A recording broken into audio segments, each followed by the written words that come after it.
ಮಟ್ಟದಲ್ಲಿ ಪಸರಿಸಿ ನಮ್ಮೆಲ್ಲ ಕಾರ್ಯಕರ್ತರಿಗೆ ಮಾರ್ಗದರ್ಶಕ ಆಗಿರುವಂತಹ ಶ್ರೀ ಬಾಬುನಾಯ್ಕ ಸರ್ ಅವರು ಜಿಲ್ಲಾ ನಿರ್ದೇಶಕರು ದಕ್ಷಿಣ ಕನ್ನಡ 2ನೇ ಜಿಲ್ಲೆ, ಇವರು ನಮ್ಮ ಕಾರ್ಯಕ್ರಮದ ಮುಖ್ಯ ಅತಿಥಿಯಾಗಿ ನಮ್ಮ ಜೊತೆ ಇದ್ದಾರೆ. ಅವರನ್ನು ನಾನು ಈ ಕಾರ್ಯಕ್ರಮಕ್ಕೆ ಅತ್ಯಂತ ಗೌರವದಿಂದ ಪ್ರೀತಿಯಿಂದ ಸ್ವಾಗತಿಸ್ತಾ ಇದ್ದೇನೆ. ಶ್ರೀಯುತರಿಗೆ ವೆಂಕಟರಮಣ ಪೆತ್ತಾಜಿ ಅವರು ಹೂಗುಚ್ಛ ನೀಡಿ ಅವರನ್ನು ಸ್ವಾಗತಿಸಬೇಕು ಅಂತೇಳಿ ವಿನಂತಿಯನ್ನು ಮಾಡಿಕೊಳ್ತಾ ಇದ್ದೇನೆ.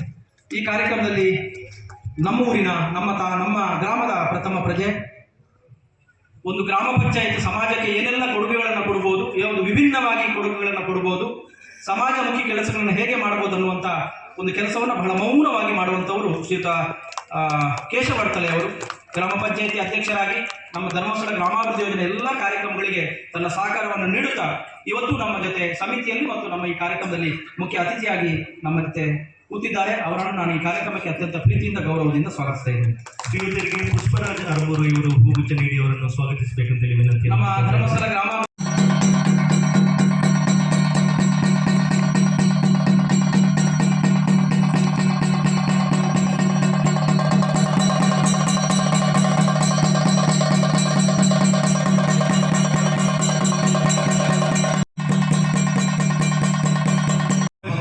ಜ್ಯೋತಿಬಾ ಫುಲೆ ಬಂದರು. ಇವರೆಲ್ಲರೂ ಕೂಡ ಬಹಳ ದೊಡ್ಡ ಮಟ್ಟದಲ್ಲಿ ಯಶಸ್ವಿ ಆಗಲಿಲ್ಲ. ಆದರೆ ಧರ್ಮಸ್ಥಳ ಗ್ರಾಮಾಭಿವೃದ್ಧಿ ಯೋಜನೆ ಯಾಕೆ ಯಶಸ್ವಿ ಆಯಿತು ಅದನ್ನು ನಾವು ಅದರ ಹಿನ್ನೆಲೆಯನ್ನು ಗಮನಿಸ್ತಾ ಹೋದಾಗ, ಧರ್ಮಸ್ಥಳ ಗ್ರಾಮಾಭಿವೃದ್ಧಿ ಯೋಜನೆ ಸಾಮಾಜಿಕ ಬದಲಾವಣೆಯನ್ನ ನಂಬಿಕೆಯ ಅಡಿಪಾಯದ ಮೇಲೆ ಕಟ್ಟಬೇಕು ಅಂತ ಹೊರಟು. ಧಾರ್ಮಿಕ ನಂಬಿಕೆಯ ಮೇಲೆ ಸಾಮಾಜಿಕ ಬದಲಾವಣೆ, ಧರ್ಮವನ್ನು ಧಿಕ್ಕರಿಸಿ ಜನರ ನಂಬಿಕೆಗಳನ್ನ ಅಲ್ಲಗೆಳೆದು ಸಾಮಾಜಿಕ ಬದಲಾವಣೆ. ಆ ಧಾರ್ಮಿಕ ನಂಬಿಕೆಯ ಆಧಾರದಲ್ಲಿ ಒಂದು ಸಾಮಾಜಿಕ ಬದಲಾವಣೆ. ಎಂಥ ಅದ್ಭುತವಾದಂತಹ ಪರಂಪರೆ, ಇತಿಹಾಸ ನಮ್ಮ ಸಮಾಜದ್ದು ಅಂತ ನೋಡಬೇಕು. ನಾವು ಅನೇಕ ಕಥೆಗಳೆಲ್ಲ ಓದಿದ್ದೀವಿ. ಯಾರೊಬ್ಬ ರಾಕ್ಷಸ ಇದ್ದಾನೆ, ಅವನ ಆತ್ಮ ಯಾವುದೋ ಒಂದು ಹಕ್ಕಿ ಒಳಗಡೆ ಇದೆ, ಹಕ್ಕಿಯನ್ನು ಕೊಂದ ತಕ್ಷಣ ರಾಕ್ಷಸ ಆಗ್ತಾನೆ. ಯಾವುದೋ ಒಂದು ಸರ್ಪ ಇದೆ, ಅದರ ತಲೆಯಲ್ಲಿ ಒಂದು ಮಣಿ ಇದೆ, ಆ ಮಣಿಯನ್ನು ಕಿತ್ಕೊಂಡ್ರೆ ಸರ್ಪ ಸತ್ತು ಹೋಗುತ್ತೆ. ನಾವು ದುರ್ಯೋಧನದ ಕಥೆಯನ್ನೆಲ್ಲ ನೋಡಿದ್ದೀವಿ. ಅವನ ತೊಡೆಯನ್ನ ಸೀಳಿದ್ರೆ ಮಾತ್ರ ಅವನಿಗೆ ಸಾವು. ಹಾಗೆ ಭಾರತವನ್ನು ನೋಡುವಾಗ, ಭಾರತ ಅನ್ನುವಂತ ದೇಶವನ್ನು ಮುರಿಬೇಕು, ಈ ದೇಶವನ್ನು ಸೋಲಿಸಬೇಕು ಅಂತಾದ್ರೆ ಏನ್ ಮಾಡಬೇಕು ಹೇಳಿದ್ರು? ಧಾರ್ಮಿಕ ವ್ಯವಸ್ಥೆಯನ್ನ ಬುಡಮೇಲು ಮಾಡಬೇಕು. ಇಲ್ಲಿಯ ಜನರ ನಂಬಿಕೆಯನ್ನು ಹಾಳು ಮಾಡಬೇಕು. ಇಲ್ಲಿಯ ದೇವಸ್ಥಾನಗಳ ಮೇಲೆ, ಇಲ್ಲಿಯ ದೇವರುಗಳ ಮೇಲೆ ಜನರ ನಂಬಿಕೆ ಏನಿದೆ ಅದನ್ನು ಹಾಳು ಮಾಡಬೇಕು. ಆಗ ಈ ದೇಶ ತನ್ನಿಂದಾನೇ ಬಿದ್ದು ಹೋಗುತ್ತೆ.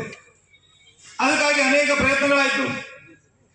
ಮೊದಲು ಬಂದವರು ಕತ್ತಿ ಕುದುರೆಗಳ ಮೂಲಕ ದೇವಸ್ಥಾನಗಳನ್ನು ಲೂಟಿ ಮಾಡಿದ್ರು, ವಿಗ್ರಹಗಳನ್ನು ಹಾಳು ಮಾಡಿದ್ರು, ಅನೇಕ ಪ್ರಯತ್ನಗಳನ್ನು ಮಾಡಿದರು. ಆ ಪ್ರಯತ್ನಗಳ ಭಾಗವಾಗಿ ಇಂಡಿಯನ್ ಎಜುಕೇಶನ್ ಆಕ್ಟ್ ಬಂತು. ನಿಮ್ಮ ಎಲ್ಲ ನಂಬಿಕೆಗಳನ್ನು ಧಿಕ್ಕರಿಸುವಂತ, ನಿಮ್ಮ ಎಲ್ಲ ನಂಬಿಕೆಗಳ ವಿಜ್ಞಾನಕ್ಕೆ ವಿರುದ್ಧ ಅಂತ ಹೇಳುವಂತ ಅನೇಕ ಸಿದ್ಧಾಂತಗಳನ್ನು ಅವರಿಟ್ಟರು.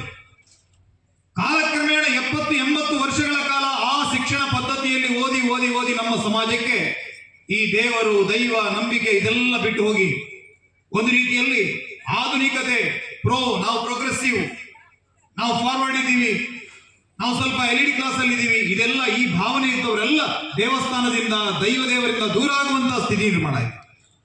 ಆ ಸಮಯದಲ್ಲಿ ನಮ್ಮ ಮುಂದೆ ಕಾಣಿಸಿಕೊಂಡಿದ್ದು ಯಾರು ಕೇಳಿದ್ರೆ, ಪರಮ ಪೂಜ್ಯ ಧರ್ಮಸ್ಥಳದ ಧರ್ಮಾಧಿಕಾರಿಗಳು ಎಲ್ಲ ಕಡೆಗಳಲ್ಲಿ ಕೂಡ ಒಂದು ಅದ್ಭುತವಾದಂತಹ ಕೆಲಸ. ನಾವು ಸಣ್ಣವರಿದ್ದಾಗ ಶಾಲೆಗಳಿಗೆ ಯೋಗಗಳನ್ನ ಕಲಿಸುವಂತಹ ಶಿಕ್ಷಕರನ್ನ ನೇಮಕ ಮಾಡಿ ಮಕ್ಕಳಿಗೆ ಯೋಗ ತರಬೇತಿಗಳನ್ನ ಕೊಡುವಂತಹ ಕೆಲಸಗಳಾಯಿತು ಧರ್ಮಸ್ಥಳದಿಂದ. ಇವತ್ತು ನರೇಂದ್ರ ಮೋದಿ ಅವರು ಬಂದ ಮೇಲೆ ವಿಶ್ವಾದ್ಯಂತ ಯೋಗವನ್ನ ಪಸರಿಸುವಂತಹ ಕೆಲಸ ಆಗಿರ್ಬೋದು. ಆದ್ರೆ ಧರ್ಮಸ್ಥಳ ಇದನ್ನ 20-30 ವರ್ಷಗಳ ಮೊದಲು ಯೋಚನೆ ಮಾಡಿತ್ತು. ಆನಂತರ ಪ್ರತಿಯೊಂದು ದೇವಸ್ಥಾನಗಳು, ಬಿದ್ದು ಹೋದಂತಹ ದೇವಸ್ಥಾನಗಳು ಪಾಳು ಬಿದ್ದು ಹೋಗಿವೆ. ಬಹುಶಃ ಇಡೀ ಕರ್ನಾಟಕದಾದ್ಯಂತ ಸಾವಿರ ದೇವಸ್ಥಾನಗಳನ್ನ ಮತ್ತೆ ಪುನರುತ್ಥಾನ ಮಾಡುವಂತ ಆ ಧರ್ಮಕ್ಷೇತ್ರಗಳ ಪುನರುತ್ಥಾನಕ್ಕೆ ಧರ್ಮಸ್ಥಳ ಕೈ ಹಾಕಿತು. ಆನಂತರ ಇತ್ತೀಚೆಗೆ ನಾನು ನೋಡ್ತಾ ಇದ್ದೇನೆ, ಭಾರತಿ ಅಂತ ಹೇಳಿ ಸಂಘದವರು ಒಂದಷ್ಟು ಪುಸ್ತಕಗಳನ್ನ, ಈ ದೇಶದ ಮಹಾಪುರುಷರನ್ನ ಪರಿಚಯ ಮಾಡುವಂತ ಕೆಲಸವನ್ನ ನಾವು ಇತ್ತೀಚೆಗೆ ಆರಂಭ ಮಾಡಿದ್ವಿ. ಆದರೆ ಧರ್ಮಸ್ಥಳ ಇದನ್ನು ನಾನು ನೋಡಿದ್ದೇನೆ, ಶಾಂತಿ ಪ್ರಕಾಶನದ ಮೂಲಕ ಇರಬೇಕು ಅಥವಾ ಶಾಂತಿವನ ಪ್ರಕಾಶನ ಹೋಗಬೇಕು. ಶಾಂತಿವನ ಪ್ರಕಾಶನ ಆ ಕಾಲದಲ್ಲಿ ಪ್ರತಿ ಶಾಲೆಗಳಿಗೆ ಭಾರತದ ಮಹಾಪುರುಷರು ಯಾರು, ಭಾರತದ ಆಧ್ಯಾತ್ಮಿಕ ಹಿನ್ನೆಲೆಯನ್ನು, ನಮ್ಮ ಹಿರಿಯರ ಸಾಧನೆ, ಇದೆಲ್ಲವನ್ನ ಸಣ್ಣ ಪುಸ್ತಕದ ಮೂಲಕ ಪ್ರತಿಯೊಂದು ಮಕ್ಕಳ ಮನಸ್ಸಿನಲ್ಲಿ ಭಾರತೀಯ ಭಾವನೆಯನ್ನು ಬಿತ್ತುವಂತ ಕೆಲಸವನ್ನು ಮಾಡಿದರು. ಅನಂತರ ಅವರಿಗೆ ಅರಿವಾಯಿತು, ಕೇವಲ ಮನಸ್ಸಿಗೆ ಕೆಲಸವನ್ನು ಕೊಟ್ಟರೆ ಸಾಧ್ಯ ಆಗಲಿಲ್ಲ, ಇನ್ನು ಈ ಸಮಾಜದಲ್ಲಿ ಒಂದು ಸ್ವಲ್ಪ ಆರ್ಥಿಕ ಸಶಕ್ತೀಕರಣ ಆಗಬೇಕು. ಅದಕ್ಕಿರುವಂತ ದೊಡ್ಡ ಶಾಪ ಗ್ರಾಮೀಣ ವಲಯದಲ್ಲಿ ಸರ್ಕಾರವೇ ಮುಂದೆ ನಿಂತು ಗಡಂಗುಗಳನ್ನ ತೆರೀತಾ ಇದೆ. ಮದ್ಯವನ್ನ ಮಾರಾಟ ಮಾಡಿ ಇತ್ತೀಚೆಗೆ ಯಾರೊಬ್ರು ಗೃಹ ಸಚಿವರ ಹೇಳಿಕೆಯನ್ನು ಕೊಟ್ಟು, ನೀವು ಕುಡಿದು ರಸ್ತೆಯಲ್ಲಿ ಬಿಡಿ, ನಿಮ್ಮನ್ನ ತಗೊಂಡು ಹೋಗೋ ವ್ಯವಸ್ಥೆಯನ್ನು ನಾವು ಮಾಡ್ತೀವಿ. ಆ ರೀತಿಯ ಸರ್ಕಾರವೇ ಮುಂದೆ ನಿಂತು ಮದ್ಯವನ್ನು ಮಾರಾಟ ಮಾಡ್ತಾ ಇದೆ. ಸರ್ಕಾರವೇ ಅಲ್ಲಲ್ಲಿ ಔಟ್ಲೆಟ್ಸ್ ಗಳನ್ನ ತೆರೀತಾ ಇದೆ. ಹಾಗಾದ್ರೆ ಇದರಿಂದಾಗಿ ತೊಂದರೆಗೆ ಒಳಗಾಗ್ತಾ ಇರುವವರು ಯಾರು ಕೇಳಿದ್ರೆ ಯಾರೋ ಬಹಳ ಶ್ರೀಮಂತರು ಅಲ್ಲ, ಬಹಳ ಬಡವರು ಅಲ್ಲ, ಮಧ್ಯಮ ವರ್ಗದ ತಾಯಂದರು. ನಾವು ಪ್ರತಿ ಒಂದು ಅನೇಕ ಹಳ್ಳಿಗಳಿಗೆ ಹೋದಾಗ ಇವತ್ತಿಗೊಂದು ಶಾಪದ ರೂಪದಲ್ಲಿ ನಮ್ಮಲ್ಲಿ ಇದು ಅಡರಿಕೊಂಡಿದೆ. ಮದ್ಯ ವ್ಯಸನ. ನಾನು ಒಮ್ಮೆ ಬಹುಶಃ ಕಾಪು ಪರಿಸರದಲ್ಲಿ ಒಂದು ಕಾರ್ಯಕ್ರಮ, ವಿದ್ಯಾರ್ಥಿ ವೇತನ ವಿತರಣೆ ಮಾಡ್ತಾ ಇದ್ದಾರೆ ವೇದಿಕೆಯಲ್ಲಿ. ಹೇಗೆ ಎಷ್ಟು ಅಪಮಾನವನ್ನು ಆ ಹೆಣ್ಣು ಮಗಳು ಅನುಭವಿಸಿರ್ಬೋದು ಅಂತ. ಆದರೆ ಆ ಹೆಣ್ಣು ಮಗಳು ಹೇಳಿದಳು, ನಾನು ನನ್ನ ತಂದೆ ಈ ರೀತಿ ಇದ್ದಾರೆ, ಈ ರೀತಿಯ ಒಬ್ಬ ಕುಡುಕ ಅಪ್ಪನ ಮನೆಯಲ್ಲಿ ಹುಟ್ಟಿದ್ರು ಕೂಡ ನಾನು ಸಾಧನೆ ಮಾಡೋದು ಸಾಧ್ಯ ಇದೆ ಅಂತ ಸಮಾಜಕ್ಕೆ ತೋರಿಸಬೇಕು. ನನ್ನಂತ ಅನೇಕ ಹೆಣ್ಣು ಮಕ್ಕಳಿಗೆ ನಾನು ಸ್ಫೂರ್ತಿಯಾಗಬೇಕು. ಅದಕ್ಕಾಗಿ ನನ್ನ ತಂದೆ ಬಂದ್ರೆ ತೊಂದರೆ ಇಲ್ಲ, ಎಲ್ಲವೂ ಸಾಧ್ಯ ಇದೆ ಅಂತ ಸಾವಿರ ಕುಟುಂಬಗಳ ಕಣ್ಣೀರು ಒರೆಸುವಂತಹ ಕೆಲಸವನ್ನ ಧರ್ಮಸ್ಥಳ ಗ್ರಾಮಾಭಿವೃದ್ಧಿ ಯೋಜನೆಯ ಮಧ್ಯವರ್ಜನ ಶಿಬಿರಗಳ ಮೂಲಕ ನಡೆಯಿತು. ನಮ್ಮೂರಿನಲ್ಲಿ ಒಬ್ರು ನಾಯಕರಿದ್ರು, ಜೀವಮಾನ ಪೂರ್ತಿ ಅವರದು ಬಹುಶಃ ಒಂದಿನ ಯಾರು ನಮ್ಮ ಧರ್ಮಸ್ಥಳ ಗ್ರಾಮಾಭಿವೃದ್ಧಿ ಯೋಜನೆ ಅವರು ಯೋಚನೆ ಮಾಡಿದ್ರು, ಇದೊಂದು ಸರಿ ಮಾಡ್ಬೇಕು, ಯಾಕಾಗುದಿಲ್ಲ. ಹಿಡ್ಕೊಂಡು ಹೋದ್ರು, ಬೆಂಚಲ್ಲಿ ಕೂತಿದ್ರಂತೆ. ತಗೊಂಡು ಹೋಗ ಅಲ್ಲಿ ಮುಂಡಾಸಿನಿಂದ ಇಷ್ಟು ದೊಡ್ಡ ಬಾಲ್ ತೆಗೆದು ಚಾಕೋದು ಕೋಳಿ ಅಂತ ಅಲ್ಲಿ ಹಿಡ್ಕೊಂಡು ಅದು ತಗೊಂಡೋಗಿ ಕೊನೆಗೆ ಹಾಕಿದ್ರು. ಮೊದಲ 3 ದಿನದ ನಂತರ ನೋಡಿದ್ರೆ ಅಂಚು ಕಿತ್ತು ಓಡೋಗಿದೆ. ಮತ್ತೆ ಹಿಡ್ಕೊಂಡು ಬಂದು ಮತ್ತೆ ಹಾಕಿ ಸತತ 20-25 ದಿನದ ನಂತರ ಒಂದು ಬದಲಾವಣೆ ನೋಡಿ. 55-60 ವರ್ಷದ ಆ ವ್ಯಕ್ತಿ ಮದುವೆ ಮಾಡುವಂತ ಎಲ್ಲ ಜವಾಬ್ದಾರಿಯನ್ನು ಆನಂತರ ನಿರ್ವಹಿಸಿದರು. ಕಾರಣ ಏನು? ಅದು ಧರ್ಮಸ್ಥಳ ಗ್ರಾಮಾಭಿವೃದ್ಧಿ ಯೋಜನೆ. ಇದು ಯಾವುದು ಸರ್ಕಾರದಿಂದ ಹಾಗೆ ಧರ್ಮಸ್ಥಳ ಗ್ರಾಮಾಭಿವೃದ್ಧಿ ಮಾತ್ರ. ಹಾಗಾಗಿ ಇದು ದೇವರು ಮೆಚ್ಚುವಂತ ಕೆಲಸ. ಇದರಲ್ಲಿ ಮಾಡ್ತಾ ಇರುವಂತ ಕೆಲಸ ಇದು ಸಮಾಜದ ಕೆಲಸ. ಈ ಸಮಾಜ ಅನೇಕ ವರ್ಷಗಳಿಂದ ಅನೇಕ ಸಮಸ್ಯೆಗಳಿಂದ ಇವತ್ತೇನೋ ಒಂದು ನವ ನಿರ್ಮಾಣ ಕಾಲದಲ್ಲಿ, ಒಂದು ನವ ಸಂಧಿ ಕಾಲ ಅಂತ ಹೇಳ್ತಾರಲ್ಲ, ಯುಗ ಸಂಕ್ರಮಣದ ಕಾಲ ಇದು. ಈ ಯುಗ ಸಂಕ್ರಮಣದ ಕಾಲದಲ್ಲಿ ಯಾವುದೋ ಸರ್ಕಾರ, ಯಾವುದೋ ರಾಜಕೀಯ ಪಕ್ಷದ ಕೊಡುಗೆ ಮಾತ್ರ ಇರೋದು. ನಿಮ್ಮ ತಲವಾರುಗಳನ್ನು ಒಳಗಿಡಿ. ಇನ್ನು ನಾವು ಮಾಡಬೇಕಾಗಿರೋದು ಏನು ಕೇಳಿದ್ರೆ, ಸಾಮಾಜಿಕವಾದಂತಹ ಪರಿವರ್ತನೆ ಮಾಡಬೇಕು. ಸಿಕ್ಕಿದಂತಹ ಸ್ವಾತಂತ್ರ್ಯವನ್ನು ಉಳಿಸ್ಕೊಳ್ಳೋದು ಹೇಗೆ ಅಂತ ಈ ಸಮಾಜಕ್ಕೆ ಹೇಳ್ಕೊಡ್ಬೇಕು. ಅದು ಇಲ್ಲದೇ ಇದ್ರೆ ನಾನು ಯಾರು ಅನ್ನೋದು ಗೊತ್ತಿಲ್ಲ, ನಮ್ಮ ಇತಿಹಾಸ ಏನು ಅನ್ನೋದು ಗೊತ್ತಿಲ್ಲ, ನಮ್ಮ ನಂಬಿಕೆ ಏನು ಅನ್ನೋದು ಗೊತ್ತಿಲ್ಲ, ಸಮಾಜ ಗೊತ್ತು ಗುರಿ ಇಲ್ಲದೆ ಇದ್ರೆ ಯಾವುದೋ ಒಂದು ಅಜ್ಜಿ ಹೇಳಿದ ಕಥೆಯನ್ನು ಕೂಡ ಈ ಸಮಾಜ ನಂಬಿಬಿಡುತ್ತೆ. ಯಾವುದೋ ಒಬ್ಬ ಹೇಳಿದಂತ ವಿಡಿಯೋಗಳನ್ನೆಲ್ಲ ನಂಬಿಕೊಂಡು ನಾವು ಕೂಡ ನಮ್ಮದೇ ವ್ಯವಸ್ಥೆಯ ವಿರುದ್ಧ ಮಾತನಾಡುವಂತ ಕೆಲಸವನ್ನು ನಮ್ಮವರೇ ಮಾಡ್ತಾರೆ. ಹಾಗಾಗಿ ಈ ಸಮಾಜದಲ್ಲೊಂದು ಪರಿವರ್ತನೆ ಆಗಿದೆ. ಸ್ವಂತ ವಿವೇಚನೆಯನ್ನು ಉಪಯೋಗ ಮಾಡಿ ನನ್ನ ಪರಂಪರೆ ಏನು, ನನ್ನ ಸಂಸ್ಕೃತಿ ಏನು, ನಮ್ಮ ಹಿರಿಯರು ಮಾಡಿಕೊಂಡು ಬಂದಂತಹ ತ್ಯಾಗ ಬಲಿದಾನಗಳು, ಇದೆಲ್ಲವನ್ನು ತಿಳಿಕೊಳ್ಳುವಂತ ಕೆಲಸವನ್ನು ಮಾಡಬೇಕು. ಛತ್ರಪತಿ ಶಿವಾಜಿ ಮಹಾರಾಜರು 12ನೇ ವಯಸ್ಸಿಗೆ ಅವರ ತಂದೆ ಶಹಾಜಿ ಒಂದು ಮುದ್ರೆಯನ್ನು ಕೈಗೆ ಕೊಟ್ಟು ಹೇಳ್ತಾರೆ, ಪ್ರತಿಪತ್ ಚಂದ್ರಲೇಖೀವ ವರ್ಧಿಷ್ಣುರ್ ವಿಶ್ವವಂದಿತ ಶಾಹು ಸೂನು ಶಿವಶೈಷ ಮುದ್ರಾ ಭದ್ರಾಯ ರಾಜತೆ. ನೀನೊಂದು ರಾಜ್ಯವನ್ನು ಕಟ್ಟಬೇಕು. ಎಂಥ ರಾಜ್ಯ ಅಂತ ಕೇಳಿದ್ರೆ, ಪ್ರತಿಪದೆಯ ಚಂದ್ರನ ರೀತಿಯಲ್ಲದು ಉದಯಕ್ಕೆ ಬರಬೇಕು. ಇಡೀ ಜಗತ್ತಿಗೆ ಹಿಂದೂ ಸಮಾಜದ ಸಂದೇಶವನ್ನು ಕೊಡಬೇಕು. ಒಂದು ಧರ್ಮದ ಆ ಕ್ರಾಂತಿಯನ್ನು ಈ ಮಣ್ಣಿನಲ್ಲಿ ಮಾಡಬೇಕು. ಎಲ್ಲ ಪರಕೀಯ ಶತ್ರುಗಳನ್ನು ಮಟ್ಟ ಹಾಕಿ ಸ್ವಾಭಿಮಾನ ಸಾರ್ವಭೌಮತೆಯ ಒಂದು ಸಾಮ್ರಾಜ್ಯವನ್ನು ನೀನು ಕಟ್ಟಬೇಕು ಅಂತ ಹೇಳಿ ತಂದೆ ಶಹಾಯಿ ಹೇಳ್ತಾರೆ. ಶಹಾಜಿ ಖಾಲಿ ಮುದ್ರೆಯನ್ನು ಕೊಟ್ಟದ್ದಷ್ಟೇ. ಆದ್ರೆ ಆ ಮುದ್ರೆ ಕಾರ್ಯರೂಪಕ್ಕೆ ಬರಬೇಕು ಅಂತಾದ್ರೆ ಅವರ ಹಿಂದೆ ಕೆಲಸ ಮಾಡಿದ ಯಾರು ಕೇಳಿದ್ರೆ ತಾಯಿ ಜೀಜಾಮಾತೆ. 12 ವರ್ಷದ ಹುಡುಗರಿಂದ 16 ವರ್ಷದವರೆಗೆ 4 ವರ್ಷಗಳ ಕಾಲ ನಿರಂತರವಾಗಿ ರಾಜಕೀಯ ಪಟ್ಟುಗಳನ್ನು ಆ ತಾಯಿ ಕಲಿಸ್ಕೊಡ್ತಾರೆ. ಕತ್ತಿಯನ್ನು ಹೇಗೆ ಬೀಸಬೇಕು, ಲೇಖನಿಯನ್ನು ಹೇಗೆ ಚಲಾಯಿಸಬೇಕು, ರಾಜಕೀಯ ಕೂಟತಂತ್ರಗಳು ಹೇಗೆ, ಎಲ್ಲವನ್ನ ಹೇಳಿಕೊಟ್ಟು ಛತ್ರಪತಿ ಶಿವಾಜಿ ಮಹಾರಾಜರನ್ನ ನಿರ್ಮಾಣ ಮಾಡಿದ ಯಾರು ಕೇಳಿದ್ರೆ ಆ ಜೀಜಾಮಾತೆ. ಕೆಲಸ ಎಲ್ಲಿಂದ ಆಗಿರೋದು? ಮನೆಯಿಂದ. ಹಾಗಾಗಿ ಒಂದು ತಾಯಿಗೆ 2 ಮಕ್ಕಳಿದ್ರೆ ಒಂದು ಮಗು ತಾಯಿಯ ಕೈ ತಪ್ಪಿ ಎಲ್ಲೋ ಒಂದು ಹೋಗಿ ದುಷ್ಟರ ಕೂಟದಲ್ಲಿ ಸೇರಿಕೊಂಡಿತ್ತು. ಅಲ್ಲಿ ಹೋಗಿ ಕುಡಿತಾ ಮತ್ತೊಂದು ಚಟ, ಮನೆಗೆ ಸಮಯದಲ್ಲಿ ಬರೋದಿಲ್ಲ. ಅವನು ಯಾರದೋ ಜೊತೆ ಸೇರಿ ಇಲ್ಲಿ ತಾಯಿಯ ಜೊತೆ ಬೆಳೆದಂತ ಹುಡುಗ ಅತ್ಯಂತ ಕಷ್ಟಪಟ್ಟು ತಾಯಿಯ ಜೊತೆ ಕೆಲಸ ಮಾಡ್ತಾ ಡಿಗ್ರಿ ಮುಗಿಸಿದ, ಮಾಸ್ಟರ್ ಡಿಗ್ರಿ ಮಾಡಿದ. ಆನಂತರ ಯಾವುದೋ ಒಂದು ಸ್ಪರ್ಧಾತ್ಮಕ ಪರೀಕ್ಷೆಯನ್ನು ಬರೆದು ಜಿಲ್ಲೆಯ DC ಆಗಿಬಿಡ್ತಾನೆ.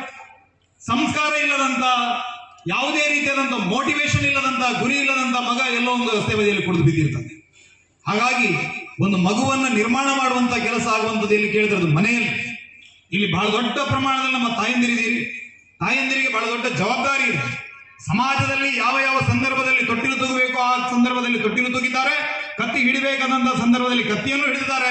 ಈ ಸಮಾಜಕ್ಕೆ ಈ ತಾಯಂದಿರು ಕೊಟ್ಟಂತ ಕೊಡುಗೆ ಇದೆಯಲ್ಲ, ಅದರ ಪರಂಪರೆ ಬಹಳ ದೊಡ್ಡದಿದೆ. ಅದು ಛತ್ರಪತಿ ಶಿವಾಜಿ ಮಹಾರಾಜರು ಅವರ ಹಿಂದೆ ಕೆಲಸ ಮಾಡಿದಂತ ಜೀಜಾಮಾತೆ, ಸ್ವಾಮಿ ವಿವೇಕಾನಂದರ ಹಿಂದೆ ಕೆಲಸ ಮಾಡಿದಂತ ಭುವನೇಶ್ವರಿ ದೇವಿ, ಈ ರಾಜ್ಯದಲ್ಲಿ ಇವತ್ತು 500ನೇ ವರ್ಷ ನಡೀತಾ ಇದೆ ರಾಣಿ ಅಬ್ಬಕ್ಕಳ ಕಾಲದಲ್ಲಿ.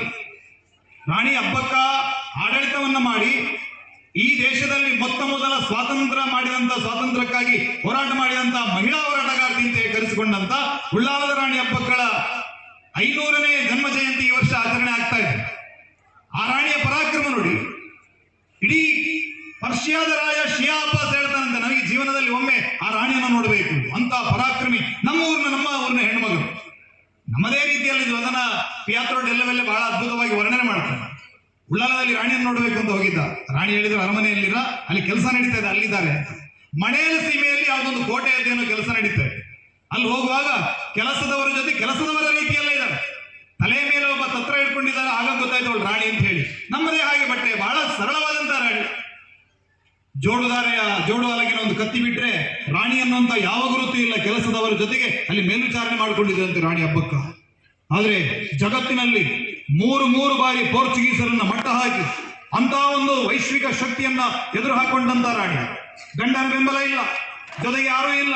ಒಂದಷ್ಟು ಜನ ಬೇರೆ ಬೇರೆ ರಾಜರನ್ನು ಸಂಪರ್ಕ ಮಾಡ್ತಾಳೆ. ವೆಂಕಟಪ್ಪ ನಾಯಕನನ್ನು ಸಂಪರ್ಕ ಮಾಡಿದ್ದು, ಆ ಭಾಗದಲ್ಲಿ ಸಾಮುದ್ರಿ ಅರಸನನ್ನು ಸಂಪರ್ಕ ಮಾಡ್ತಾಳೆ. ಬಿಜಾಪುರದ ಅದಿಲ್ ಶಾಹಿಗಳು ಇವರೆಲ್ಲರ ಒಂದು ದೊಡ್ಡ ಒಂದು ಪಡೆಯನ್ನು ರಚನೆ ಮಾಡಿ ಆ ಪೋರ್ಚುಗೀಸರನ್ನ ನೇತ್ರಾವತಿಯ ನಡು ನೀರಿನಲ್ಲಿ ಸುಟ್ಟು ಭಸ್ಮ ಮಾಡುವಂತ ಕೆಲಸವನ್ನ ರಾಣಿ ಹಬ್ಬಕ್ಕ ಮಾಡಿದ್ದು. ಹೆಣ್ಣು ಮಕ್ಕಳಿಂದ ಯಾವುದೂ ಅಸಾಧ್ಯ ಅಲ್ಲ. ಹಾಗಾಗಿ ಇಲ್ಲಿ ಬಹಳ ದೊಡ್ಡ ಪ್ರಮಾಣದಲ್ಲಿ ತಾಯಂದಿರಿದ್ದೀರಿ. ನಮ್ಮ ಸಮಾಜದಲ್ಲಿ 5 ರೀತಿಯ ಪರಿವರ್ತನೆಗಳನ್ನ ನಾವು ನಿರೀಕ್ಷೆ ಮಾಡಬೇಕು. ಅದಕ್ಕಾಗಿ ಒಂದು ದೀಕ್ಷಾಬದ್ಧ ಕಾರ್ಯಕ್ರಮ ಇದು ಅಂತ ಅಂದ್ಕೊಳ್ಳಿ. 5 ರೀತಿಯ ಪರಿವರ್ತನೆಗಳು ಯಾವುದು?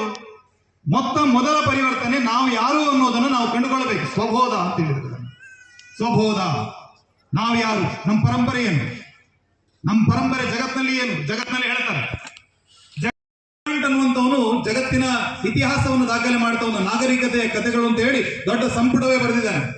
ಅವನು ಹೇಳ್ತಾನೆ, ಜಗತ್ತಿನಲ್ಲಿ ಅತಿ ಹೆಚ್ಚು ದಾಳಿಗೆ ಒಳಗಾದ ಸಮಾಜ ಯಾವುದಾದ್ರೂ ಇದ್ರೆ ಅದು ಹಿಂದೂ ಸಮಾಜ. ನಮ್ಮ ಮೇಲಾದಷ್ಟು ದಾಳಿ ಆಕ್ರಮಣ ಬೇರೆ ಯಾರ ಮೇಲೂ ನಡೆದಿದೆ. ಕೆ ಲಾಲ್ ಅನ್ನುವಂಥವ್ರು ಹೇಳ್ತಾರೆ, 8 ಕೋಟಿ ಜನರ ಮಾರಣ ಹೋಮ ಆಗಿದೆ ಈ ದೇಶದಲ್ಲಿ. 8 ಕೋಟಿ ಜನ. ಜಗತ್ತಿನಲ್ಲಿ ಬಹುಶಃ ಆ ಕಾಲದಲ್ಲಿದ್ದಂತಹ ಜನಸಂಖ್ಯೆಯಲ್ಲಿ 1/5ನೇ ಭಾಗ ಆ ಸಂದರ್ಭದಲ್ಲಿ ಈ ನೆಲದಲ್ಲಿ ಹತ್ಯೆ ಆದರು. ಆದರೂ ಕೂಡ ತಮ್ಮ ಧರ್ಮ ನಂಬಿಕೆಯನ್ನು ಯಾರು ಬಿಟ್ಟುಕೊಳ್ಳಿಲ್ಲ. ಹೀನಾಯಕರವಾದಂತಹ ತೆರಿಗೆಯನ್ನು ಕಟ್ಟಿದ್ರು. ದೇವಸ್ಥಾನಕ್ಕೆ ಹೋಗಬೇಕಿದ್ರೆ ತೆರಿಗೆ ಕಟ್ಟಬೇಕಿತ್ತು, ದೇವರನ್ನು ಇಡಬೇಕಿದ್ರೆ ತೆರಿಗೆ ಕಟ್ಟಬೇಕಿತ್ತು, ನಾವು ನಮ್ಮ ಹೆಸರನ್ನು ಇಟ್ಕೊಳ್ಬೇಕಿದ್ರೆ ತೆರಿಗೆ ಕಟ್ಟಬೇಕಿತ್ತು. ಆ ರೀತಿಯ ಜಿಜಿಯಾ ತಲೆಗಂದಾಯವನ್ನ 100 ವರ್ಷಗಳ ಕಾಲ ಕಟ್ಟಿ ಈ ಸಮಾಜವನ್ನು ಉಳಿಸಿದಂತ ಹಿರಿಯರು. ಆ ಸ್ವಬೋಧ ನಮ್ಮಲ್ಲಿ ಇಲ್ಲದೆ ಹೋದ್ರೆ, ನಾವು ಯಾರು ಅನ್ನೋದು ನಮ್ಗೆ ಗೊತ್ತಿಲ್ಲದೆ ಹೋದ್ರೆ,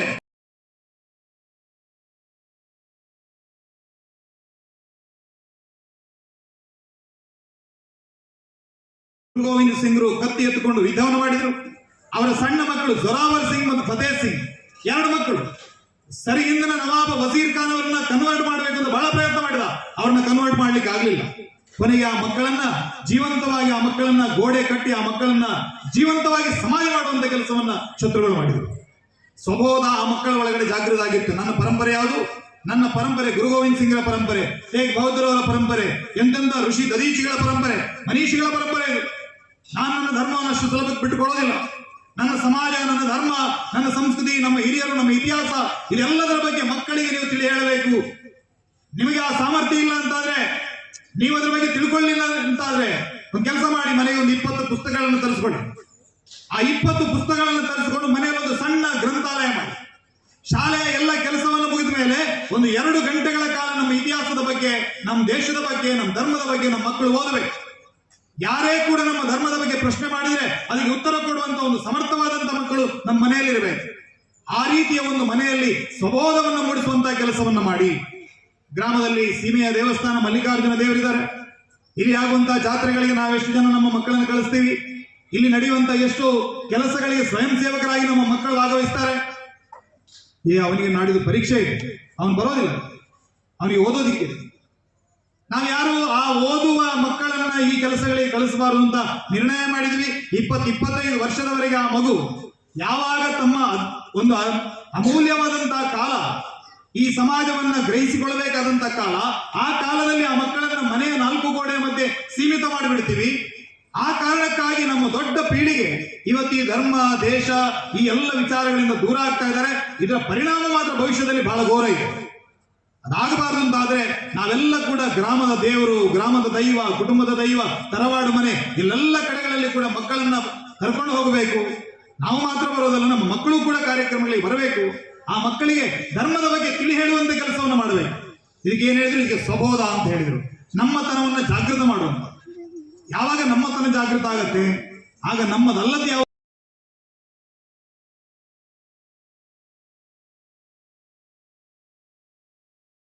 ಮೇಣದ ಬಟ್ಟೆ ಇಟ್ಟಾಯ್ತು, ಅದನ್ನ ಆಮೇಲೆ ಒತ್ತಿಸಿ ಅದನ್ನ ಆರಿಸೋದಂತೆ.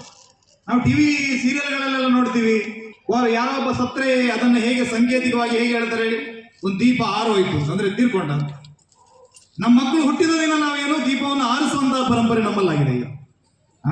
ಅದಕ್ಕೂ ಮೊನ್ನೆ ಒಂದು ಕಡೆ ಹೋಗಿ ನೋಡ್ತಾ ಇದೆ, ಕೇಕ್ ಕತ್ತರಿಸುವ ಮೊದಲು ಒಂದು 4-5 ಜನರ ಕಾಲು ಹಿಡಿಯುವುದು, ದೇವರ ಮುಂದೆ ಎಲ್ಲ ಕೈ ಬಂದು ಒಂದು ಕೇಕ್ ಏನು ಮಾಡ್ತಾ ಇದ್ದಾರೆ ಅನ್ನುವಂಥ ಪರಿಜ್ಞಾನ ಇಲ್ಲ ನಮ್ಮ ಜನ. ನಮ್ಮ ಮನೆಯಲ್ಲಿ ಒಂದು ಕ್ಯಾಲೆಂಡರ್ ನೇತು ಹಾಕಿದ್ದೀವಿ. ಆ ಕ್ಯಾಲೆಂಡರ್ ಯಾರ್ದು ನಮಗೆ ಗೊತ್ತಿಲ್ಲ. ಆ ಕ್ಯಾಲೆಂಡರ್ ಅದು ಗ್ರೆಗೇರಿಯನ್ ಕ್ಯಾಲೆಂಡರ್ ಪದ್ಧತಿ ಅಂತ ಹೇಳಿದ್ರು. ರೋಮನ್ರು, ಗ್ರೀಕರು ಅವರ ಕಾಲದಿಂದ ಅದು ಬಂತು. ನಾವು ಆ ನಂತರ ಅದಕ್ಕಿಂತ ಹಿಂದೆ ನಮ್ಮಲ್ಲಿ ಋಷಿ ಮುನಿಗಳು ಮಾಡಿದಂತಹ ಕಾಲಮಾನ ಪದ್ಧತಿ ಇದೆ. ಎಷ್ಟು ಅದ್ಭುತ ಅದು! ಒಂದು ಸ್ಥಿರ ವಿಶ್ವದಿಂದ ಮೇಧ, ತ್ರುಟಿ ಇದರಿಂದ ಆರಂಭಿಸಿ ಯುಗ, ಮನ್ವಂತರಗಳು, ಕಲ್ಪದವರೆಗೆ, ಬ್ರಹ್ಮನ ಒಂದು ಆಯಸ್ಸಿನವರೆಗೆ ಗಣನೆ ಮಾಡುವಂತಹ ಅದ್ಭುತವಾದಂತಹ ಪದ್ಧತಿ ಇತ್ತು. ಜಗತ್ತಿನಲ್ಲಿ ವ್ಯಾಕರಣವನ್ನು ಕೊಟ್ಟಂತ ಪಾಣಿನಿಯ ನೆಲ ಇದು. ಅಷ್ಟಾಧ್ಯಾಯಿಯನ್ನು ಹೇಳ್ತಾರೆ. ಇದು ಈ ಜಗತ್ತಿನ ಎಲ್ಲ ಭಾಷೆಗಳಿಗೆ ಒಂದು ಅಧಿಕೃತವಾದಂತಹ ಅದೊಂದು ವಿಜ್ಞಾನವನ್ನು ರಚನೆ ಮಾಡಿಕೊಟ್ಟವನು ಪಾಣಿನಿ. ನಮಗೆ ನಮ್ಮ ಹಿರಿಯರ ಬಗ್ಗೆ ಗೊತ್ತಿಲ್ಲ, ಕಣಾದ ಮಹರ್ಷಿಗಳು ಗೊತ್ತಿಲ್ಲ, ಪತಂಜಲಿ ಗೊತ್ತಿಲ್ಲ, ಸುಶ್ರುತ ಗೊತ್ತಿಲ್ಲ. ಇವರೆಲ್ಲರನ್ನ ತಿಳ್ಕೊಳ್ಬೇಕು. ಇದನ್ನು ಸ್ವಬೋಧ ಅಂತ ಹೇಳ್ತಾರೆ. ಇದು ಮೊದಲನೇ ಕೆಲಸ. ನಮ್ಮ ಧರ್ಮದ ಬಗ್ಗೆ, ನಮ್ಮ ಹಿರಿಯರ ಬಗ್ಗೆ ಮಕ್ಕಳಿಗೆ ತಿಳಿ ಹೇಳುವಂಥದ್ದು ಮೊದಲನೇ ಕೆಲಸ. ಎರಡನೇ ಕೆಲಸ ಯಾವುದು? ಕುಟುಂಬ ಪ್ರಬೋಧನ. ಕುಟುಂಬ ಪ್ರಬೋಧನ, ನಮ್ಮ ಕೌಟುಂಬಿಕ ವ್ಯವಸ್ಥೆಯನ್ನು ಗಟ್ಟಿ ಮಾಡಿಕೊಳ್ಳಬೇಕು. ನಾನು ಆಗಲೇ ಹೇಳಿದೆ, ನಾನು ನಮ್ಮ ಮನೆ ಹತ್ರ ಒಬ್ರು ಶೆಟ್ರಿದ್ದಾರೆ. ಅವರಿಗೆ 4 ಜನ ಹೆಣ್ಣು ಮಕ್ಕಳು, ತಂಗಿಯರು, 4 ಜನ ತಂಗಿಯರು. ಆ ತಂಗಿಯರ ಜವಾಬ್ದಾರಿ ನನ್ನ ಮೇಲೆ ಇದೆ. ತಂದೆ ತಾಯಿ ಇಬ್ರು ತೀರ್ಕೊಂಡಿದ್ದಾರೆ. 7ನೇ ಕ್ಲಾಸಿಗೆ ತರಗತಿ ಬಿಟ್ಟು ಅವರು ಅರ್ಧಕ್ಕೆ ಶಿಕ್ಷಣ ಬಿಟ್ಟು ಮುಂಬೈಗೆ ಹೋದ್ರು. ಎಲ್ಲೋ ಹೋಟೆಲಲ್ಲಿ ತಟ್ಟೆ ತೊಳೆಯೋದು, ಇನ್ನೊಂದು ಮತ್ತೊಂದು ಕೆಲಸ ಮಾಡಿ ವೇಟರ್ ಕೆಲಸವನ್ನು ಸೇರಿಕೊಂಡ್ರು, ಮ್ಯಾನೇಜರ್ ಆದ್ರು. ಅದ್ರ ಸಂಬಳ ಏನಿರ್ಬೋದು, ಒಂದು 10-12 ಸಾವಿರ ಸಂಬಳ ಇರ್ಬೋದು. ತಿಂಗಳಿಗೆ ಒಂದು 5-6 ಸಾವಿರ ಉಳಿಸಿದ್ರೆ ದೊಡ್ಡ ವಿಚಾರ. ಆ ಹಣವನ್ನು ಉಳಿಸಿ ಆ 4 ಜನ ತಂಗಿಯಂದಿರ ಶಿಕ್ಷಣವನ್ನು ಮುಗಿಸಿ ಕೊನೆಗೆ 4 ಜನ ತಂಗಿಯಂದರಿಗೆ ಆಗಬೇಕಾದಷ್ಟು ಬಂಗಾರ ಹಾಕಿ 4 ಜನರ ಮದುವೆ ಮಾಡಿದರು. 4 ಜನರ ಮದುವೆ ಆಗುವಷ್ಟು ಹೊತ್ತಿಗೆ ಇವರಿಗೆ ಎಷ್ಟು ವಯಸ್ಸು? ಆಗ ಇವರಿಗೆ 46-47 ಆಗಿದೆ, 50 ವರ್ಷ. ಆ 4 ಜನ ತಂಗಿಯಂದಿರಿಗೆ ಬೇಕಾಗಿ ತನ್ನ ಸ್ವಂತ ಜೀವನವನ್ನ ತ್ಯಾಗ ಮಾಡುವಂತ ಅಣ್ಣಂದಿರು ಅದು ಹೇಗೆ ಹುಟ್ಟೋದಿಕ್ಕೆ ಸಾಧ್ಯ? ಅದು ಕೌಟುಂಬಿಕ ಮಹತ್ವ. ನನ್ನ ಜವಾಬ್ದಾರಿ, ಕುಟುಂಬದ ಜವಾಬ್ದಾರಿ ನನ್ನದು, ನನ್ನ ತಂಗಿಯಂದ್ರ ಜವಾಬ್ದಾರಿ ನನ್ನದು ಅಂತ ಭಾವಿಸಿದಂತ ಒಬ್ಬ ಅಣ್ಣ ಇವತ್ತಿನ ಈ ಶಿಕ್ಷಣ ವ್ಯವಸ್ಥೆ ಇನ್ನೂ ಯಾರು ಸಿಗ್ಲಿಕ್ಕೆ ಸಾಧ್ಯ ಇಲ್ಲ. ನನ್ನ ತಂಗಿಯಂದ್ರು ಶಿಕ್ಷಣ ಆಗಿದ್ರೆ ಬೇಕಿದ್ರೆ ಮದುವೆ ಆಗ್ತಾರೆ, ಅವರಷ್ಟ ಗೌರವ ಇದು ಬಿಡ್ತಾರೆ. ನಾನ್ಯಾಕೆ ನನ್ನ ಜೀವನ ಹಾಳು ಮಾಡ್ಕೊಳ್ಬೇಕು ಅಂತ ಭಾವಿಸುವಂತ ಸ್ವಾರ್ಥಪರವಾದಂತ ಸಮಾಜ ನಿರ್ಮಾಣ ಆಗ್ತಾ ಇದೆ. ಕೌಟುಂಬಿಕ ಮೌಲ್ಯಗಳು ಕುಸಿದು ಹೋಗ್ತಾ. ನನಗೆ ನಿಮ್ಮ ಅಗತ್ಯ ಇದ್ದಾಗ ನೀವು ಹೇಗೆ ದುಡ್ಡು ಕೊಟ್ಟು ನನ್ನನ್ನು ಬೆಳೆಸಿದ್ದೀರೋ, ನಿಮಗೀಗ ನನ್ನ ಅಗತ್ಯ ಇದೆಯಲ್ಲ, ನಾನು ಕೂಡ ನಿಮ್ಮನ್ನು ದುಡ್ಡು ಕೊಟ್ಟು ಬೆಳೆಸ್ತೀನಿ ಅಂತ ಹೇಳಿ ಯಾವುದೋ ಒಂದು ವೃದ್ಧಾಶ್ರಮಕ್ಕೆ ತಗೊಂಡೋಗಿ ಹಾಕ್ತಾರೆ. ಒಂದೊಂದು ಪತ್ರಿಕೆಯಲ್ಲಿ ಒಂದು ಸಣ್ಣ ಕಥೆ ಇತ್ತು, ಉಳಿಸ್ಕೊಳ್ಬಹುದಾ, ಇದ್ರ ಬಗ್ಗೆ ಯೋಚನೆ ಮಾಡ್ಬೇಕು. ಇದು ಕುಟುಂಬ ಪ್ರಬೋಧನ. ಕುಟುಂಬ ಪ್ರಬೋಧನ ಆದ ನಂತರ 2ನೇ-3ನೇದ್ದು ಸಾಮರಸ್ಯ. ಸಮಾಜದಲ್ಲಿ ಸಾಮರಸ್ಯ. ಸಮಾಜದಲ್ಲಿ ನಾವು ಒಂದು ವೇದಿಕೆಯಲ್ಲಿ ಜೊತೆಯಾಗಿ ಕುಳಿತುಕೊಳ್ಳೋದಕ್ಕೆ ನಮ್ಮ ಸ್ವಾಮೀಜಿಗಳು ಸಿದ್ಧರಿಲ್ಲ. ಅವರ ಪಂಥ ಬೇರೆ, ನಮ್ಮ ಪಂಥ ಬೇರೆ, ನಾವು ಜೊತೆಯಾಗಿರೋದಿಲ್ಲ. ಅವರು ಬಂದ್ರೆ ಅವರ ಕುರ್ಚಿ ಎತ್ತರಕ್ಕೆ, ಇವರ ಕುರ್ಚಿ ಕೆಳಗೆ. ನಮ್ಮ ಸಮಾಜದಲ್ಲಿ ಅವರ ಮನೆಯಲ್ಲಿ ನಾವು ನೀರು ಮುಟ್ಟಲ್ಲ, ಇವ್ರ ಬಾವಿ ನಾವು ಮುಟ್ಟಲ್ಲ. ಅವ್ರ ಸ್ಮಶಾನ ಬೇರೆ, ನಮ್ಮ ಸ್ಮಶಾನ ಬೇರೆ.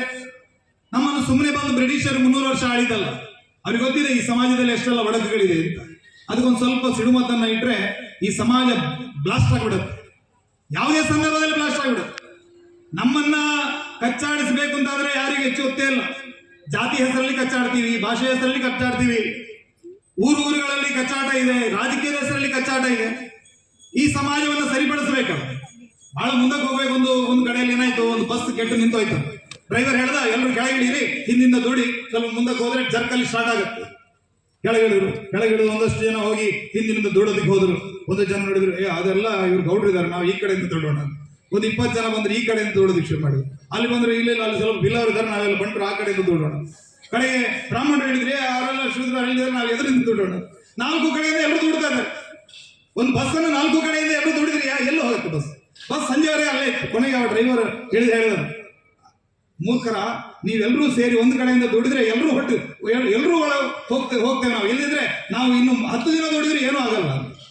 ಹಾಗಾಗಿ ಈ ಸಮಾಜವನ್ನ ಎಲ್ಲಾ ಜಾತಿ ಜನಾಂಗದ ಜನರು ಸೇರಿ ಒಂದು ಸ್ವಲ್ಪ ಮುಂದಕ್ಕೆ ತಗೊಂಡು ಹೋಗ್ಬೇಕು ಅಂತಾದ್ರೆ ಈ ಹಿಂದೂ ಭಾವವನ್ನು ಜಾಗೃತ ಮಾಡಬೇಕು.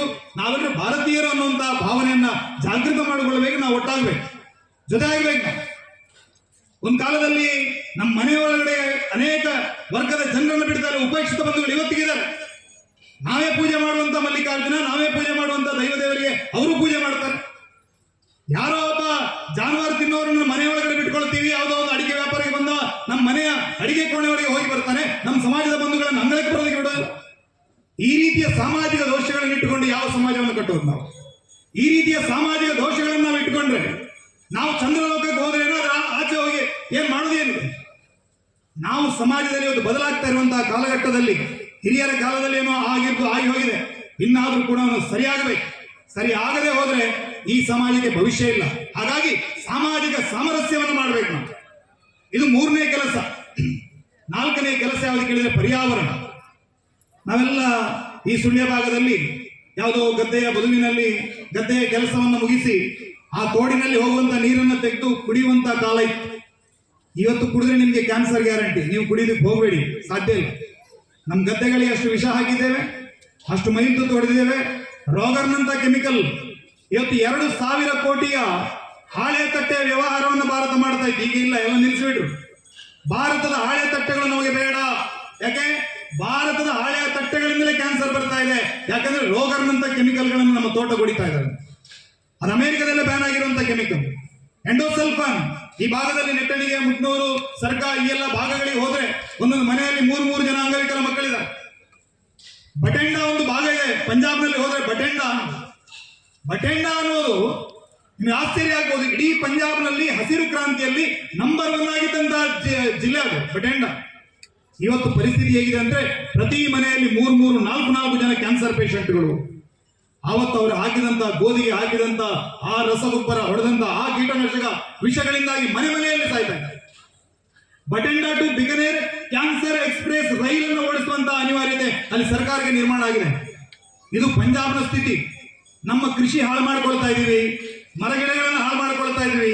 ಹಾಡಿನಲ್ಲಿ ಹಾಡುವಾಗ ಒಂದೇ ಮಾತರಂ ಸುಜಲಾಂ ಸುಫಲಾಂ ಮಲಯಜ ಶೀತಲಾಂ ಹಾಡೋದು ಮಾತ್ರ. ಸುಜಲವೂ ಇಲ್ಲ, ಸುಫಲವೂ ಇಲ್ಲ. ಸುಫಲ ಇದೆ, ಗೋಣಿ ಸುಫಲ ಅಷ್ಟೇ ಇರೋದು ನಮ್ಮಲ್ಲಿ. ಈ ಪರಿಸ್ಥಿತಿಯಿಂದ ನಾವು ಹೇಗೆ ಬದಲಾಗಬೇಕು? ಪ್ರಕೃತಿಯನ್ನು ಹೇಗೆ ಉಳಿಸಬೇಕು? ಈ ಮಣ್ಣಿನಲ್ಲಿ ಎಂತೆಂಥ ನಂಬಿಕೆಗಳಿದೆ. ಸಮುದ್ರ ವಸನೆಯ ದೇವಿ, ಪರ್ವತ ಸ್ತನಮಂಡಲೆ, ವಿಷ್ಣು ಪತ್ನಿ ನಮಸ್ತುಭ್ಯಂ ಅಂತ ಹೇಳಿ ಆ ಭೂಮಿಯನ್ನ ಸ್ಮರಣೆ ಮಾಡಿದವರು ಹೇಳ್ತಾರೆ, 50 ವರ್ಷಗಳ ಬಳಿಕ ಭಾರತದಲ್ಲಿ ಇದೇ ರೀತಿಯ ಕೀಟನಾಶಕ ರಸಗೊಬ್ಬರಗಳ ಬಳಕೆ ಆಗ್ತಾ ಹೋದ್ರೆ ಈ ನೆಲದಲ್ಲಿ ಒಂದು ಹುಲ್ಲು ಕಡ್ಡಿ ಕೂಡ ಬೆಳೆಯೋದಿಲ್ಲ. ಆ ರೀತಿಯ ವಿಷಮಯವಾಗಿ ಮಾಡಿ ಹಾಕಿದೀವಿ ನಾವು. ಯಾಕೆ? ನಾವೆಲ್ಲರೂ ಕೂಡ ಕಮರ್ಷಿಯಲ್ ಕ್ರಾಪ್ಗಳ ಹಿಂದೆ ಹೋದ್ವಿ. ಮಾನವೀಯ ಮೌಲ್ಯಗಳು ಸತ್ತೋಯ್ತು. ಪ್ರಾಣಿಗಳ ಬಗ್ಗೆ ನಮಗೆ ಕಾಳಜಿ ಇಲ್ಲ. ಯಾವ ಎರೆಹುಳ ನಮ್ಮ ಗದ್ದೆಯನ್ನ ಹಸನು ಮಾಡ್ತಾ ಇತ್ತೋ, ಫಲವತ್ತಾಗಿ ಮಾಡ್ತಾ ಇತ್ತೋ, ಅದೇ ಎರೆಹುಳವನ್ನು ವಿಷ ಹಾಕಿ ಕೊಂದು ಅದನ್ನೇ ಗೊಬ್ಬರ ಮಾಡಿ ನಾವು ತಿಂದ್ರೆ ಇವತ್ತು ಆ ಎರೆಹುಳವನ್ನು ಕೊಂದಂತ ಆ ವಿಷ ನಮ್ಮ ಹೊಟ್ಟೆ ಒಳಗಡೆ ಸೇರಿ ಒಂದು ಸಣ್ಣ ಆಲ್ಸರ್ ಹುಟ್ಟುಕೊಳ್ಳುತ್ತೆ. ಆ ಆಲ್ಸರ್ ಕ್ಯಾನ್ಸರ್ ಆಗೋದಕ್ಕೆ ಎಷ್ಟು ದಿನ ಬೇಕು ನಮಗೆ? ಈ ಎಲ್ಲ ವಿಚಾರಗಳನ್ನು ಯೋಚನೆ ಮಾಡಬೇಕು. ಹಾಗಾಗಿ ಈ ಪರ್ಯಾವರಣವನ್ನ ಉಳಿಸುವಂತಹ ಕೆಲಸಕ್ಕೆ ನಾವು ಮುಂದಾಗಬೇಕು. ನಿಸರ್ಗದ ಕೆಲಸ ಆಗಬೇಕು. ಅದು ಧರ್ಮಸ್ಥಳ ಗ್ರಾಮಾಭಿವೃದ್ಧಿ ಯೋಜನೆ ಕೃಷಿಗೆ ಬಹಳ ಒತ್ತನ್ನು ಕೊಟ್ಟು ಸಾವಯವ ಕೃಷಿಗೆ ಕೆಲಸ ಮಾಡ್ತಾ ಇದೆ. ಆ ಕೆಲಸವನ್ನು ನಾವು ಮುಂದುವರಿಸಬೇಕು. 5ನೇ ಕೆಲಸ ನಾಗರಿಕ ಶಿಷ್ಟಾಚಾರ. ಏನು? ನಾಗರಿಕ ಶಿಷ್ಟಾಚಾರ. ನಮ್ಮ ದೇಶದಲ್ಲಿ ದುರಂತ ನೋಡಿ. ಎಲ್ಲಿ ಉಗುಳಬೇಕು ಅಂತ ನಮಗೆ ಬೋರ್ಡ್ ಆಗಬೇಕು, ಎಲ್ಲಿ ಮೂತ್ರ ಮಾಡಬೇಕು ಅಂತ ನಾವು ಬೋರ್ಡ್ ಆಗಬೇಕು. ದುರಂತ ಅಲ್ಲಿ ಹೋದ್ರೆ ನಾಗನ ದೊಡ್ಡ ಪುಟ ಆಗಿ ಇಲ್ಲಿ ಮೂತ್ರ ವಿಸರ್ಜನೆ ಮಾಡಕೂಡದು, ನಾಗದೇವರ ಸನ್ನಿಧಾನ ಇದೆ. ಅಂದ್ರೆ ದುರ್ದೈವ ನೋಡಿ, ನಮಗೆ ಒಂದು ನಾಗರಿಕ ಶಿಷ್ಟಾಚಾರವನ್ನು ಕಲಿಸಬೇಕಿದ್ರೆ ನಮಗೆ ದೇವರ ಮೊರೆ ಹೋಗುವಂತ ಸ್ಥಿತಿ ನಿರ್ಮಾಣ ಆಗಿದೆ. 21ನೇ ಶತಮಾನದಲ್ಲಿದ್ದೇವೆ. ಸೂಪರ್ ಕಂಪ್ಯೂಟರ್ ಬಂದಿದೆ, ಇನ್ನೊಂದು ಬಂದಿದೆ, ಕ್ರಯೋಜನಿಕ್ ಇಂಜಿನ್ಸ್ ಬಂದು ದೊಡ್ಡ ದೊಡ್ಡ ದೇಶಗಳನ್ನ ಇಲ್ಲಿ ಕುಳಿತಲ್ಲಿ ಒಂದು ಬಡನೊತ್ತಿ ಯಾವುದೋ ದೇಶವನ್ನ ಸ್ಫೋಟ ಮಾಡುವಂತ ಶಕ್ತಿಯನ್ನು ನಾವು ಬೆಳೆಸ್ಕೊಂಡಿದ್ದೇವೆ. ಆದ್ರೆ ನಾಗರಿಕ ಶಿಷ್ಟಾಚಾರ ನಮಗಿಲ್ಲ. ಬಸ್ಸಲ್ಲಿ ಹೋಗುವಾಗ ಯಾವುದು ಅಂಗವಿಕಲರಿಗೆ, ವಯಸ್ಸಾದವರಿಗೆ ಅಂತ 2 ಸೀಟ್ ಇರುತ್ತೆ. ಕೈಕಾಲು ಕಟ್ಟಿದ್ದವಲ್ಲಿ ಕೂತ್ಕೊಂಡಿರ್ತಾನೆ. ಯಾರೋ ವಯಸ್ಸಾದವರು ಬಂದ್ರೆ ಸೀಟ್ ಬಿಟ್ಟು ಕೊಡಲ್ಲ, ಅವ್ನು ಕೊಡಲ್ಲ. ಯಾರೋ ಒಂದು ಗರ್ಭಿಣಿ ಹೆಂಗಸಿದ್ದಾಳೆ ಪಾಪ ನಿಂತ್ಕೊಂಡಿದೆ, ಅವಳಿಗೆ ಸೀಟ್ ಬಿಟ್ಟು ಕೊಡಲ್ಲ ಅವನು. ಯಾವುದೋ ಒಂದು ಪೈಪ್ ಹೊಡೆದಿದೆ, ನೀರು ಹೋಗ್ತಾ ಇದೆ, 2-3 ಗಂಟೆಯಿಂದ ಹೋಗ್ತಾ ಇದೆ, ಯಾರೊಬ್ಬರು ಕೂಡ ಪಂಚಾಯತಿಗೆ ಫೋನ್ ಮಾಡಿ ಹೇಳಲ್ಲ ಅಲ್ಲಿ ನೀರು ವೇಸ್ಟ್ ಆಗ್ತಾ ಇದೆ, ಅದನ್ನು ಗಮನಿಸಿ ಅಂತ ಯಾರು ಹೇಳಲ್ಲ. ಆಕ್ಸಿಡೆಂಟ್ ಆಗಿ ರಸ್ತೆ ಬದಿಯಲ್ಲಿ ಯಾರು ಬಿದ್ಕೊಂಡಿದ್ದಾನೆ, ನಾವು ನೋಡ್ಕೊಂಡು ಅದನ್ನು ಹೋಗ್ತೀವಿ. ಬಹಳ ಹುಷಾರಿದ್ದವನಾದ್ರೆ ವಿಡಿಯೋ ಮಾಡ್ಕೊಂಡು ಅದನ್ನು ಸ್ಟೇಟಸ್ ಹಾಕೊಳ್ಳೋದನ್ನ ಬಿಟ್ರೆ ಅದಕ್ಕೆ ಯಾವ ರೀತಿ ನಮ್ಮಿಂದ ಸಹಾಯ ಆಗಬೇಕು ಅನ್ನೋದ್ರ ಬಗ್ಗೆ ನಮ್ಗೆ ಯೋಚನೆ ಇಲ್ಲ. ಇದೆಲ್ಲ ನಾಗರಿಕ ಶಿಷ್ಟಾಚಾರಗಳು. ಹೆಣ್ಣಿಗೆ ಹೇಗೆ ಗೌರವವನ್ನು ಕೊಡಬೇಕು ಅನ್ನೋದು ನಮ್ಮ ಸಮಾಜಕ್ಕೆ ಇವತ್ತು ಗೊತ್ತಿಲ್ಲ. ಅವಳು ಮಹಿಳೆಗೆ ಹೇಗೆ ಗೌರವವನ್ನು ಕೊಡಬೇಕು ಅನ್ನೋದು ಈ ಸಮಾಜ ಇವತ್ತು ಮರೆತೋಗಿದೆ. ಯಾವುದೇ ಜಾಹೀರಾತುಗಳನ್ನು ತೆಗೆದು ನೋಡಿ, ಪುರುಷರ ಶೇವಿಂಗ್ ಕಿಟ್ ಅನ್ನು ಮಾರಬೇಕು ಅಂತ ಆದ್ರೂ ಕೂಡ ಅವಳು ಮಹಿಳಾ ರೂಪದರ್ಶಿ ಬೇಕು. ಅದಕ್ಕೆ ಅಂದ್ರೆ ಮಹಿಳೆಯರನ್ನು ಯಾವ ರೀತಿಯಲ್ಲಿ ನಮ್ಮ ಸಮಾಜ ನೋಡ್ತಾ ಇದೆ? ನಮ್ಮ ಸಮಾಜ ಮಹಿಳೆಯರನ್ನು ನಾವು ನೋಡಿದಂತ ದೃಷ್ಟಿಕೋನ ಏನು? ಅಯೋಧ್ಯೆಯ ಶ್ರೀರಾಮಚಂದ್ರ ಲಂಕೆಯಲ್ಲಿ ಯುದ್ಧ ಆಯಿತು, ರಾವಣನ ಸಂಹಾರ ಆದ ಮೇಲೆ ನದಿಯ ಪಕ್ಕದಲ್ಲಿ ಶ್ರೀರಾಮಚಂದ್ರ ದೇವರಲ್ಲಿ ಕೂತಿದ್ದಾರೆ. ಹಿಂದುಗಡೆಯಿಂದ ಯಾರೋ ಬಂದಾಗಾಯಿತು. ತಕ್ಷಣ ರಾಮದೇವರು ಎಚ್ಚೆತ್ತುಕೊಂಡಾಗ ಹಿಂದುಗಡೆಯಿಂದ ನೋಡಿದರೆ ರಾವಣನ ಪತ್ನಿ ಮಂಡೋದರಿ ನಿಂತ್ಕೊಂಡಿದ್ದಾರೆ.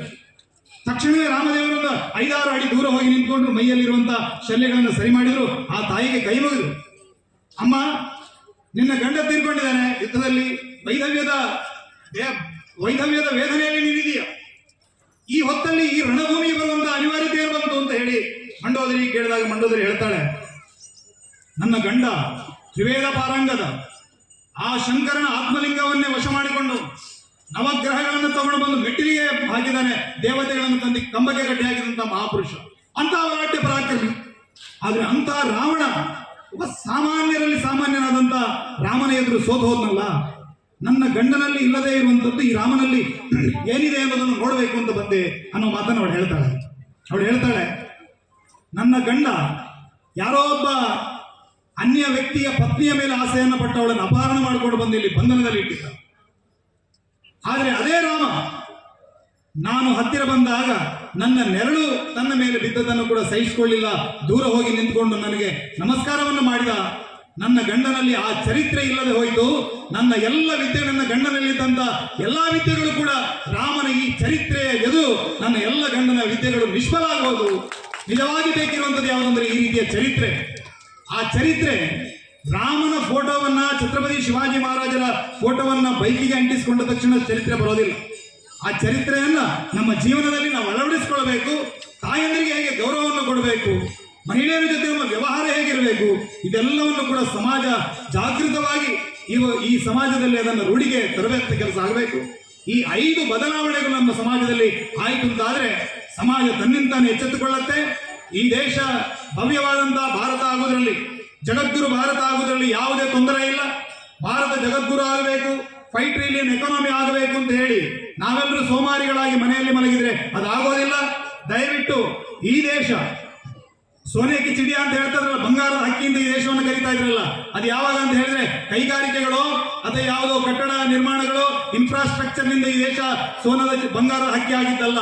ಈ ದೇಶ ಬಂಗಾರದ ಹಕ್ಕಿ ಆಗಿದ್ದು ಈ ಮಣ್ಣಿನಲ್ಲಿ ಫಸಲನ್ನು ಬೆಳೆದು ಆ ಫಸಲನ್ನು ವಿದೇಶಗಳಿಗೆ ಎಕ್ಸ್ಪೋರ್ಟ್ ಮಾಡ್ತಾ ಇದ್ದಂತ, ಜಗತ್ತಿನ GDPಯಲ್ಲಿ 28% ಭಾರತ ಏಕಸ್ವಾಮ್ಯವಾಗಿ ಸಾಧಿಸಿದಂತ ಆ ಕಾಲಘಟ್ಟದಲ್ಲಿ ನಮ್ಮ ಶ್ರೀಮಂತಿಗೆ ಕಾರಣ ಯಾವುದು?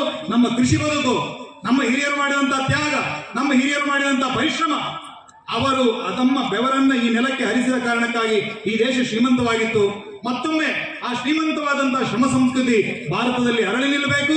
ಆ ಮೂಲಕ ಭಾರತ ಭವ್ಯವಾಗಿ ನಿಲ್ಲಬೇಕು. ಕೃಷಿಯ ಆಧಾರದಲ್ಲಿ ಕೃಷಿ ಸಂಸ್ಕೃತಿಯನ್ನು ಕೂಡ ಜಗತ್ತಿಗೆ ಪರಿಚಯಿಸುವಂತಹ ಕೆಲಸವನ್ನು ನಾವು ಮಾಡೋಣ ಅಂತ ಹೇಳ್ತಾ, ಆ ಕ್ಷೇತ್ರದ ಮಂಜುನಾಥ ಸ್ವಾಮಿ ಮತ್ತು ಅಣ್ಣಪ್ಪನ ಅನುಗ್ರಹ ನಮಗಿರಲಿ ಹಾಗೆ ಹೇಳ್ತಾ, ಗರ್ಭಗುಡಿಯಲ್ಲಿ 3 ಧರ್ಮಗಳ ಸಮ್ಮಿಲನ ಅಂತ ಹೇಳಿದ್ರು. ಅದರ ಆಚೆಗೆ ಒಂದು ವಿಚಾರ ಇದೆ. ಅದು ಯಾವುದು ಕೇಳಿದ್ರೆ, ನಮ್ಮ ಇಡೀ ತುಳುನಾಡಿನ ದೈವಾರಾಧನೆಗೆ ಧರ್ಮಸ್ಥಳ ಅನ್ನುವಂಥದ್ದು ಬಹಳ ದೊಡ್ಡ ಕೊಡುಗೆಯನ್ನು ಕೊಟ್ಟಂತ ನೆಲ. ಆ ರೀತಿಯ ದೈವ ದೇವತೆಗಳ ಎಲ್ಲರ ಸಾಕಾರ ಸ್ವರೂಪವನ್ನು ಆರಾಧನೆ ಮಾಡುವಂತ ಪರಮ ಪವಿತ್ರವಾದಂತಹ ಕ್ಷೇತ್ರ ಧರ್ಮಸ್ಥಳದ ಮಣ್ಣಿನಿಂದ ಪ್ರೇರಣೆಯನ್ನು ಪಡ್ಕೊಳ್ಳೋಣ, ಇನ್ನಷ್ಟು ಕೆಲಸಗಳನ್ನು ಮಾಡೋಣ. ಸಮಾಜದ ಸಂಘಟನೆ ಮತ್ತು ಸಮಾಜದ ಸ್ವಾವಲಂಬಿ ಸಾರ್ವಭೌಮವಾದಂಥ ಹಿಂದೂ ಸಮಾಜದ ನಿರ್ಮಾಣ ನಮ್ಮೆಲ್ಲರ ಗುರಿಯಾಗಲಿ ಅಂತ ಹೇಳ್ತಾ ನನ್ನ ಮಾತನ್ನು ಮುಗಿಸ್ತಾ ಇದ್ದೇನೆ. ಭಾರತ್ ಮಾತಾ ಕಿ ಜೈ. ಉಪಸ್ಥಿತಿಯಲ್ಲಿ ಅವರಿಗೆ ಒಂದು ಗೌರವ ಸಲ್ಲಿಸುತ್ತಾರೆ. ಅಭಿವೃದ್ಧಿ ಯೋಜನೆ ಬಂತು. ಆ ಸಂದರ್ಭದಲ್ಲಿ ಕೃಷಿಯಲ್ಲಿ ಅಷ್ಟೇನು ನೆಲ್ಲೂರು ಕೆಂಬರಾಜ ಗ್ರಾಮ ಮುಂದುವರಿಲಿಲ್ಲ.